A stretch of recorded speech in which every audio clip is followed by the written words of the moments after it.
నిజామాబాద్ జిల్లాలో ప్రభుత్వ స్కూళ్ల పరిస్థితిపై మరింత సమాచారం మా ప్రతినిధి రవీందర్ అందిస్తారు. రవీందర్ చెప్పండి.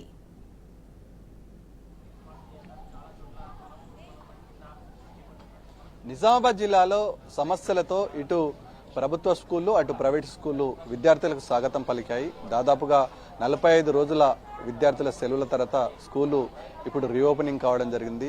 కామారెడ్డి అటు నిజామాబాద్ జిల్లా వ్యాప్తంగా దాదాపుగా ప్రభుత్వ పాఠశాలలు ప్రైవేటు స్కూళ్లలో ప్రైవేట్ పాఠశాలలు విద్యార్థులకు సమస్యలు అదేవిధంగా ఫీజుల మోతతో స్వాగతం పలికి అటు ప్రభుత్వ పాఠశాలలు కూడా అదే రీతిగా ఉన్నాయి. ఈ నేపథ్యంలో పెరిగిన ఫీజులు అదేవిధంగా నియంత్రణ లేని ఫీజులతో విద్యార్థుల తల్లిదండ్రులు తీవ్ర ఇబ్బందులు పడుతున్నారు. మనం నిజామాబాద్ జిల్లా కేంద్రంలో ఉన్నటువంటి గోలన్మన్ సమీపంలో ఉన్నటువంటి గర్ల్స్ హై స్కూల్లో ఉన్నాం.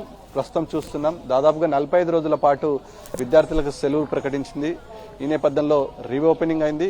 ఎక్కడ వేసిన సమస్యలు అక్కడనే కనబడుతున్నాయి. దాదాపుగా కనీసం ఇక్కడ క్లీన్ చేసిన సందర్భం కూడా ఎక్కడ కూడా లేదు. సమస్యలు పట్టించుకున్న దాఖలు లేదు. అదేవిధంగా విద్యార్థుల తల్లిదండ్రులు స్వాగతంతోనే ఇవాళ స్కూళ్లు మొదటగా సమస్యలతో స్వాగతం పలికాయని చెప్పొచ్చు. ఈ నేపథ్యంలో ఇటు ప్రభుత్వం ముందుగా విద్యాశాఖతో అనేక రివ్యూలు నిర్వహిస్తామని చెప్పి ఒక్క రివ్యూతో మాత్రమే సరిపెట్టింది. ఏకరూప దుస్తులు ఇప్పటికే అందించలేదు.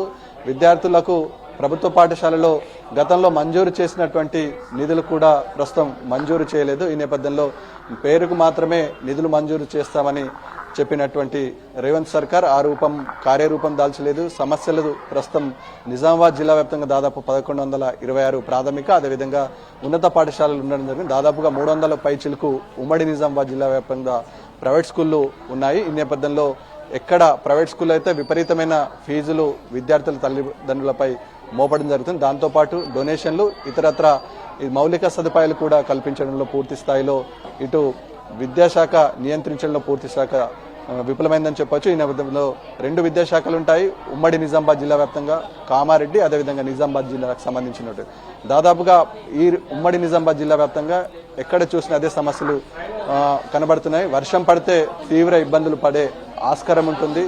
డోర్లు లేవు. అదేవిధంగా టాయిలెట్స్ కూడా వెళ్ళడానికి ముఖ్యంగా విద్యార్థులు వెళ్ళడానికి తీవ్ర ఇబ్బందులు ఎదుర్కోవాల్సిన పరిస్థితి ఉంటుంది. ఈ నేపథ్యంలో అటు క్లీనింగ్ సెక్షన్ కూడా పూర్తి స్థాయిలో విఫలమైంది. కొన్ని ప్రాంతాల్లో అయితే ఏదైతే విద్యార్థులకు మిడ్ డే మీల్స్ పెడతారో మిడ్ డే మీల్స్నే తరగతి గదులుగా మార్చిన సందర్భం కూడా స్పష్టంగా కనబడుతుంది.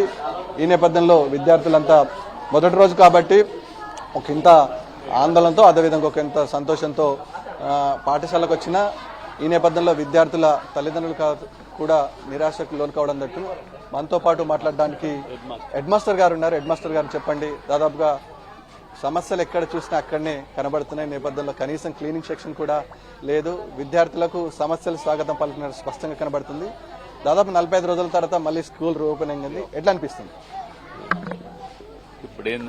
ఇప్పుడు మాకు చాలా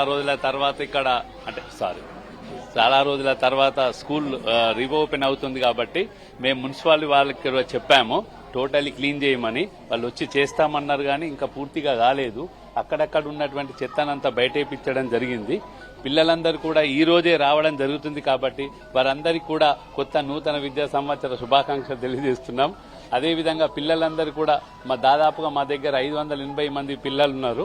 వాళ్ళందరూ కూడా ఇంకా కొత్త వాళ్ళు కూడా వచ్చి జాయిన్ కావడానికి రెడీగా ఉన్నారు కాబట్టి వాళ్ళందరికీ కూడా నూతన విద్యా సంవత్సరానికి స్వాగతం పలుకుతూ అందరినీ జాయిన్ చేసుకుంటూ తర్వాత ఏదైతే మాకు పరిసరాలు అనేటువంటివి ఉన్నాయో వాటి ప్రాబ్లమ్స్ అన్ని కూడా మేము సాల్వ్ చేసుకోవడానికి ప్రయత్నం అనేది చేస్తామని చెప్పి తెలియజేస్తున్నాం. దాదాపుగా ఇంకా చెత్త చెదరం దాంతోపాటు ఇక్కడ ఉన్నటువంటి మొదటనే వర్షాలు పడితే తీవ్ర ఇబ్బందులు ఎదుర్కొనే సందర్భం కూడా విద్యార్థులకు స్పష్టంగా కనబడుతుంది. ఈ నేపథ్యంలో చిన్న క్లీనింగ్ సెక్షన్ మున్సిపల్ కానీ అటున్నటువంటి అధికారులు కానీ జోక్యం చేసుకుంటే తక్షణమే సమస్యలు పరిష్కారమే ఆస్కారం ఉంటుంది. కానీ 45 రోజులు గడిచింది. ఎందుకట్లా వివరించారు? ఈ నేపథ్యంలో మరొకటి ఏకరూప దుస్తులు అందాయా విద్యార్థులకు? అందే సార్, ఏకరూప దుస్తులు మరియు బుక్స్ అన్ని కూడా రెడీగా ఉన్నాయి.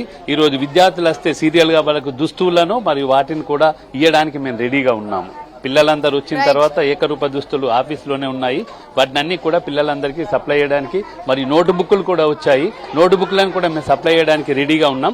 పిల్లల యొక్క స్ట్రెంత్ పిల్లల యొక్క సంఖ్యను బట్టి ఒక్కొక్కరికి కూడా మేము సప్లై చేయడానికి రెడీగా ఉన్నాం. మొత్తానికి విద్యార్థులకైతే సమస్యలు స్వాగతం పలికాయని ఇటు ప్రధాన ఉపాధ్యాయులు అదేవిధంగా తల్లిదండ్రులు తేల్చి చెప్పడం జరుగుతుంది. మొదటి రోజు కాబట్టి కొంత మేరకు అసౌకర్యం కలుగుతుంది, తర్వాత రెక్టిఫై చేస్తామని ప్రధాన ఉపాధ్యాయులతో పాటు విద్యార్థుల తల్లిదండ్రులు కూడా అనుకుంటున్నారు. ఈ నేపథ్యంలో ఇటు విద్యార్థులు అయితే స్కూళ్ళకు చేరుకుంటున్నారు.